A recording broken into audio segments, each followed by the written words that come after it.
9학년 가을 내신 대비 필수 개념입니다.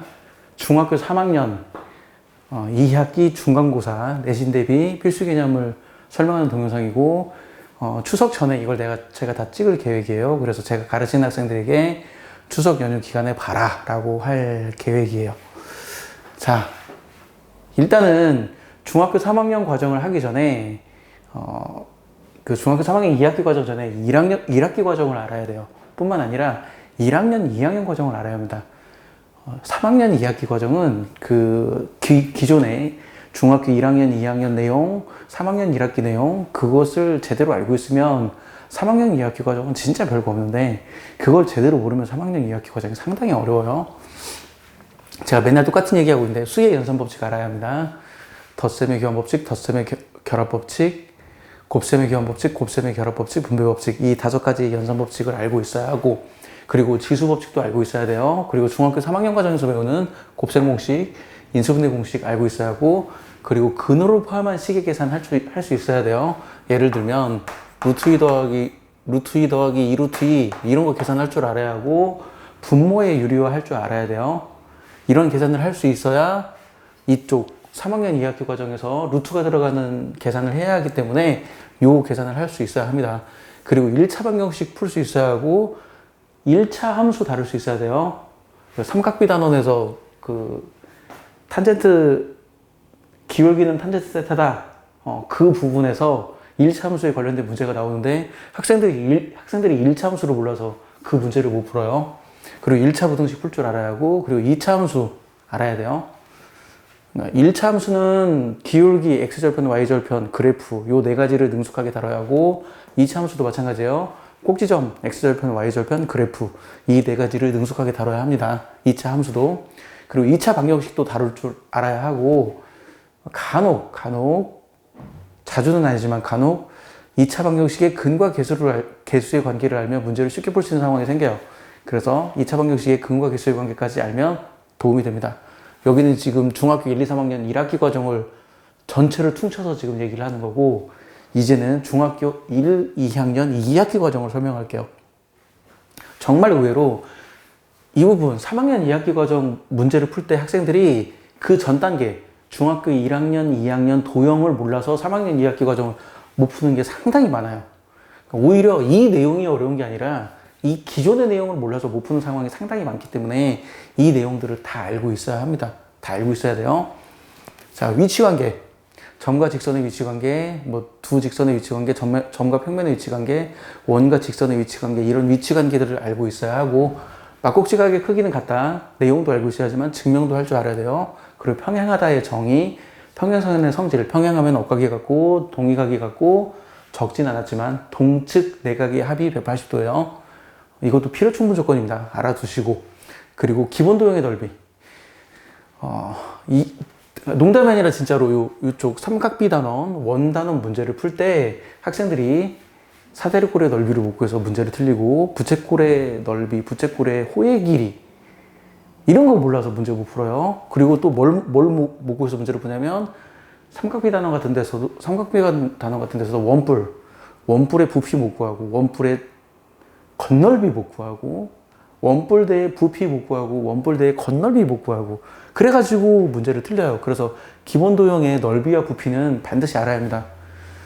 계속 강조하지만 삼각비 단원, 원단원이 어려운 게 아니라 기존의 내용을 몰라서 삼각비 단원 문제를 못 푸는 거예요. 비유를 말해서 두 자리 곱셈이 어려운 게 아니라 구구단을 몰라서 두 자리 곱셈을 못 하는 거예요. 비유를 말하면. 그리고 선분의 수직이등분선의 성질과 각의 이등분선의 성질을 알아야 합니다. 선분의 수직이등분선 성질, 선분의 수직이등분선 위에 점에서 선분의 양끝점에 이르는 거리는 같다. 요 내용. 그리고 각의 이등분선에서 각을 이루는 두 직선에 이르는 거리가 같다. 이런 내용을 알아야 합니다. 이 내용이 이쪽 삼각비 단원과 원 단원에서 이 내용이 쓰여요. 그러니까 알아야 돼요. 그리고 삼각형의 결정 조건, 합동 조건, 닮음 조건 알아야 합니다. 삼각형의 결정 조건이 뭐냐? 이전 동영상에도 얘기했는데 삼각형의 결정 조건이 뭐냐라고 물어보면 학생들이 두 변의 길이의 합이 나머지 한 변의 길이보다 커요. 이따구 소리를 내요. 이거는 삼각형이 되는 조건입니다. 결정 조건이 아니에요. 세 내각의 합이 180도예요. 이건 삼각형이 되는 조건이에요. 삼각형의 결정 조건이 아닙니다. 삼각형의 결정 조건은 뭐냐면 세 변의 길이가 주어질 때 삼각형은 오직 하나로 결정된다. 두 변의 길이와 그 낀각의 크기가 주어질 때 삼각형은 오직 하나로 결정된다.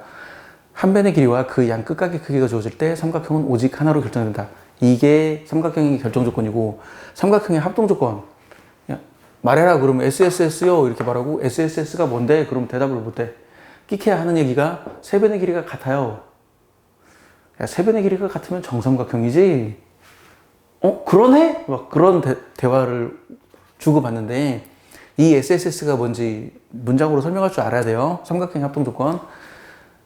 대응하는 세 변의 길이가 각각 같을 때 두 삼각형은 서로 합동이다. 대응하는 두 변의 길이와 그 낀각의 크기가 각각 같을 때 두 삼각형은 서로 합동이다.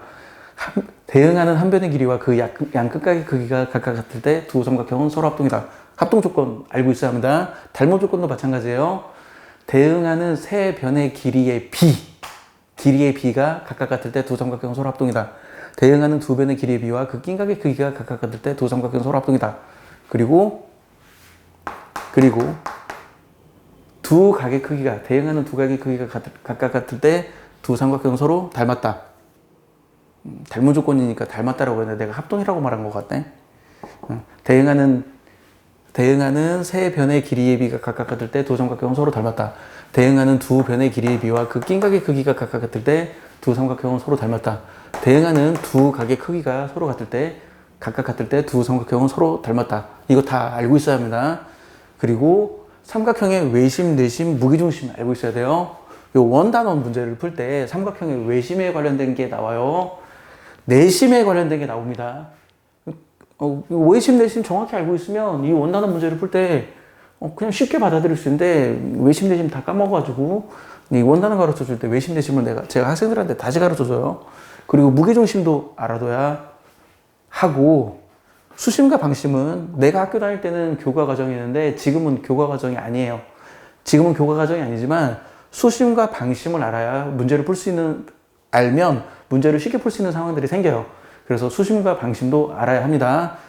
제가 동영상 다 녹화해 놨어요. 이거 다 녹화해 놨으니까, 삼각형이 5가지 시험은 다 녹화해 놨으니까, 그리고 재생 목록에 넣어 놓을 테니까 참고하시고, 그리고 이쪽 원단원에서 삼각형의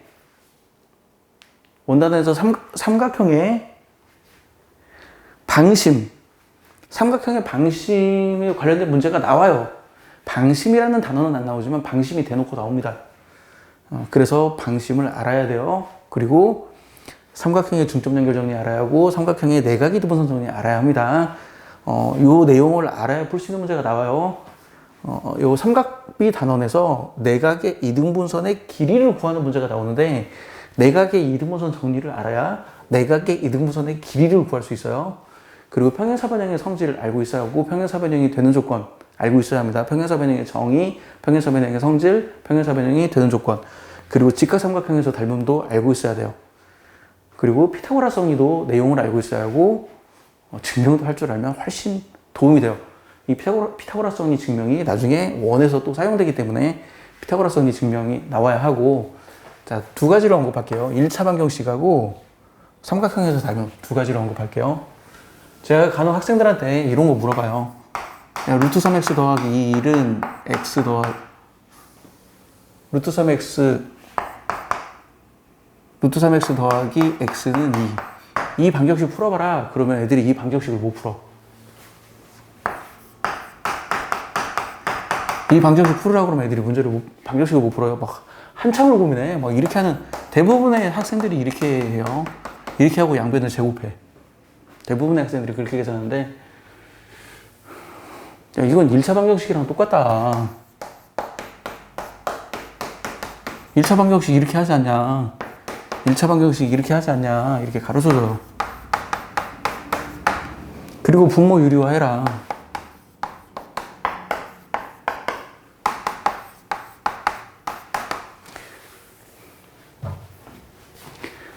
이거 가르쳐주면 애들이 막 그래요.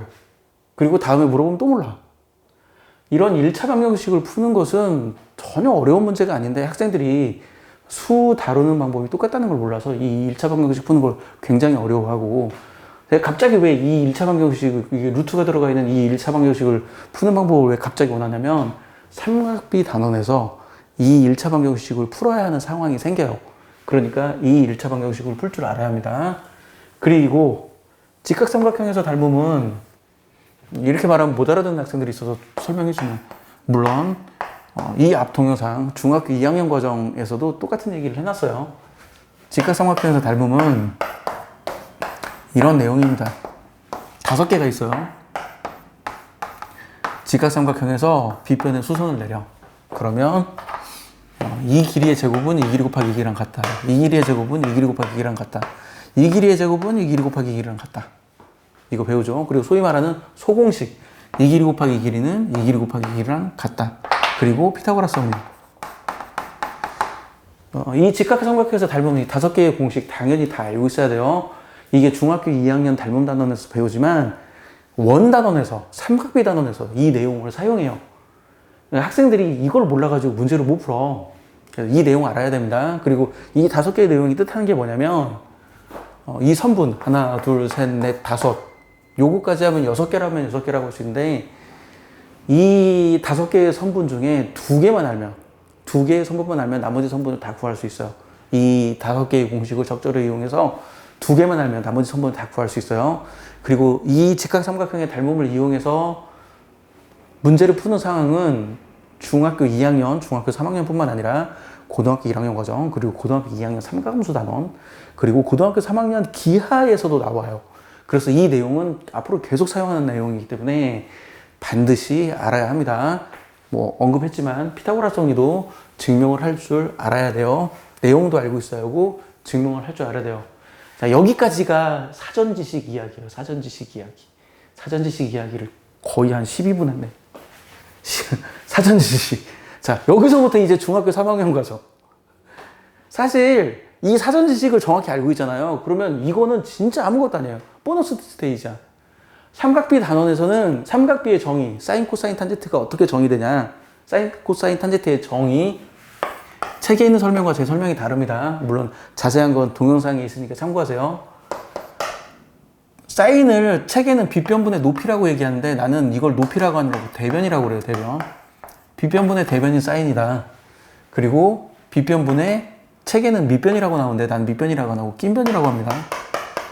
빗변분의 낀변이 사인이다. 탄젠트는 낀변분의 대변이 탄젠트다. 그래서 삼각비의 정의를 정확히 안다는 말은 무슨 뜻이냐면 삼각형이 어떻게 제시돼도 뭐 이렇게 제시되든 이렇게 제시되든 이렇게 제시되든 직각삼각형이 어떻게 제시돼도 여기서 사인, 코사인, 탄젠트를 능숙하게 찾아낼 수 있는 능력.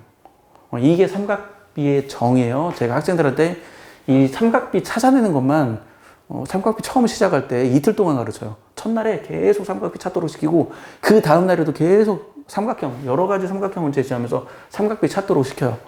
그래서 이 삼각비의 정의가 중학교 3학년 삼각비 단원 전체 지식의 나는 50%를 차지한다고 얘기해요. 그리고 남은 30%의 지식이 뭐냐면 이 삼각비표예요. 삼각비표. 근데 제가 학생들한테 좀 모순되게도 이 표를 외우라고 말하면서도 외우지 말라고 얘기해요. 왜 그러냐면 이거를 외운다고 해서 문제를 쉽게 빨리 풀 수 있는 게 아니야. 뭐냐면 그림을 알고 있어야 돼요. 그림. 아, 여기가 30도, 60도, 90도면 세변의 길이가 1대 루트 3대 2지. 이 그림을 알고 있어야 돼요. 여기 직각 이등변 삼각형이면 세변의 길이가 1대 1대 루트 2지. 이걸 알고 있어야 돼요. 여기가 60도면 30도, 60도, 90도면 1대 루트 3대 2 나오지. 이 그림이 머릿속에 사진처럼 기억되어 있어야 돼요. 그래야 삼각비에 관련된 문제를 즉시 바로 풀 수 있어. 이 숫자를 외우잖아요. 그러면 바로 못 풀어. 고민해서 풀어야 돼요. 이걸 그냥 외우고 있어야 돼요. 이 그림이 머릿속에 사진처럼 들어있어야 돼요. 그래서 나는 이 값을 외우라고 말을 하면서 외우지 말라고 그래요. 이걸 외우지 말고 그림이 사진처럼 머릿속에 들어있도록 연습을 해라 라고 얘기를 하고, 그리고 나머지 삼각비 단원 문제의 20%는 이거예요. 삼각형의 넓이 구하는 거. 이거 할 수 있으면 삼각비 단원에서 제가 학생들한테 뭐라고 얘기하냐면 다른 모든 공식 다 몰라도 돼. 요 공식 하나만 기억해둬 라고 얘기해요. 이 공식 하나면 다 끝나. 다른 건 공식 외울 필요도 없어. 다른 거 공식 몰라도 문제 푼데 아무런 지장 없어. 이 공식 하나만 외우면 돼. 이렇게 얘기하는데도 학생들은 이 공식을 외우지를 못하고 있죠. 아무튼 그래요. 그래서 삼각비 단원은 의외로 쉽습니다. 왜 삼각비 단원이 어렵게 느껴지냐면 요 앞에서 적어놓은 내용, 이런 형태의 1차 방정식 못 풀고, 이런 형태의 1차 방정식 못 풀고, 2차 방정식 못 풀고, 그리고 중학교 1학년, 2학년 때 배웠던 그런 기본적인 내용들, 그걸 몰라서 삼각비 문제가 어려운 거지, 삼각비 단원 자체는 안 어려워요. 근데 학생들은 삼각비가 어렵다고 생각해. 아니에요. 삼각비가 어려운 거 아니에요. 삼각비는 의외로 쉽습니다. 그 기존의 내용을 몰라서 삼각비 문제를 못 푸는 거예요. 1차 함수에서 기울기가 탄젠트 세타다 이런 것도 1차 함수가 뭔지를 모르니까, 1차 함수의 기울기의 정의를 모르니까 그게 헷갈리는 거예요. 삼각비 단원은 의외로 어렵지 않습니다. 그리고 간혹 사인 15도가 2 빼기 루트 3이다. 사인 22.5도가 루트 2 빼기 1이다. 이 사실을 알면 문제를 빨리 풀 수 있는 상황이 있으니까 이 사실을 알아두면 되고, 이것도 이 값을 외우는 게 아니라 그림이 있어요. 그 그림을 기억하는 게 좋습니다. 뭐 시간 관계상 그 그림은 얘기하지 않을게요. 그리고 이제 원단원에 들어가면, 삼각형의 내각의 이등분선의 길이, 요거 얘기해야지. 삼각형의 내각의 이등분선 길이도 이것도 쉽게 구할 수 있는 방법이 있어요. 그건 제가 동영상 녹화해놨으니까 동영상 참고하고. 그리고 원단원에 들어가면 원에서 원의 중심에서 현의 수선을 내리면 이등분한다. 원의 중심에서 현의 중점을 이으면 수직이 된다. 이게 원의 현에 관련된 건데, 이거는 이등변 삼각형의 성질도 똑같아요. 이게 반지름이면서 이등변 삼각형이잖아요. 이건 이등변 삼각형의 성질이랑 똑같아요. 이등변 삼각형에서 꼭지점에서 밑변에 수선을 내리면 밑변을 이등분한다. 이등변 삼각형에서 꼭지점에서 밑변에 중점을 연결하면 수직이다. 이게 이등변 삼각형의 성질이랑도 똑같고, 선분의 수직이등분선의 성질이랑도 똑같아요. 그래서 제가 앞부분에서 선분의 수직이등분선의 성질을 알으라고 얘기를 하는 겁니다. 그리고 현의 길이와 거리. 원의 중심에서 길이가 같은 두 현은 원의 중심에서의 거리도 같네.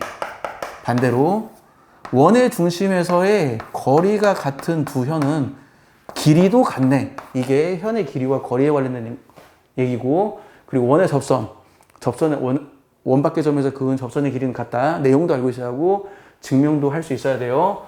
그리고 외접 삼각형의 성질. 외접 삼각형이라는 말, 삼각형 입장에서 바라보면 내접 원이고 원 입장에서 바라보면 외접 삼각형이죠. 이거는 중2 때 배우는 삼각형의 내심 내용 그대로 똑같은 내용이에요. 그러니까 그거 알면 이거 별거 없어요. 외접 삼각형은 중학교 3학년 과정에서 추가로 배우는 내용이긴 한데, 어차피 원의 접선, 외접 삼각형 이런 거 알고 있으면 이 외접 삼각형의 성질, 마주보는 두 변의 길이의 합이 같다. 요거 두 개 더한 거랑 요거 두 개 더한 거랑 같다. 쉽게 받아들일 수 있고 쉽게 증명할 수 있어요. 그리고 이런 걸 증명할 수 있으면 외접 오각형, 외접 육각형, 외접 칠각형에 관련된 것도 할 수 있어요.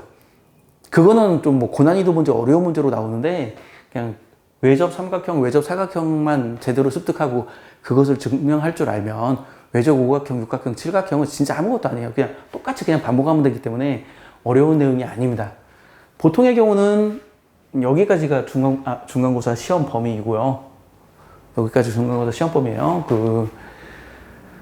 학교마다 진도가 좀 다르지만 2차 함수 끝자락, 2차 함수의 활용부터 중간고사 시험이 시작되는 학교도 있고, 삼각비부터 중간고사 시험이 시작되는 학교도 있긴 한데, 보통은 여기까지가 중간고사 시험 범위이고요. 그리고 이 밑에는 이제 기말고사 시험 범위가 될 텐데, 원주각, 내접 사각형의 성질, 네 점이 한 원 위에 있을 조건, 접행각 정리, 이런 내용을 알면 위에 원 단원 문제를 푸는 데 도움이 되니까 이 내용도 알아두면 좋습니다. 원주각은 중심각의 절반이다. 그리고 내접 삼각형, 내접 사각형, 원에 내접하는 사각형의 성질, 원에 내접하는 사각형의 성질과 네 점이 한 원 위에 있을 조건은 같은 이야기예요. 필요충분 조건이니까. 원에 내접하는 사각형은 이 각이 같다. 이 각이 같으면 네 점이 한 원 위에 있다. 원에 내접하는 사각형은 마주보는 각의 합이 180도다. 마주보는 각의 합이 180도면 네 점이 한 원 위에 있다. 그리고 원에 내접하는 사각형은 외곽과 내대각의 크기가 같다. 외곽과 내대각의 크기가 같으면 네 점이 한 원 위에 있다. 이 내용 같은 내용이고, 접행각 정리. 접행각 정리는 학생들이 말을 못 알아들어서 이렇게 접선과 그 접점을 지나는 현이 이루는 각은 그 각의 내부에 있는 호에 대한 원주각의 크기와 같다. 이게 저평각정이죠. 제가 다른 도형에 관련된 거는 그림을 기억하라고 그래요. 공식 기억하지 말고 문자를 기억하지 말고 그림을 기억하라 라고 얘기하는데, 저평각정리만은 제가 문장을 기억하라고 그래요. 접선과 그 접점을 지나는 현이 이루는 각의 크기는 그 각의 내부에 있는 원주각의 크기와 같다. 이것만 문장으로 기억하라고 그래요. 왜 그러냐면 이거는 그림으로 기억하려면 못 찾아. 저평각을 못 찾기 때문에 저는 문장으로 기억하라고 합니다. 자, 지금까지 긴 내용을 막 엄청 빠르게 얘기를 했는데, 자, 시험 공부 열심히 하고 좋은 결과가 있길 바랍니다. 지금까지 발키리였습니다. 마칠게요.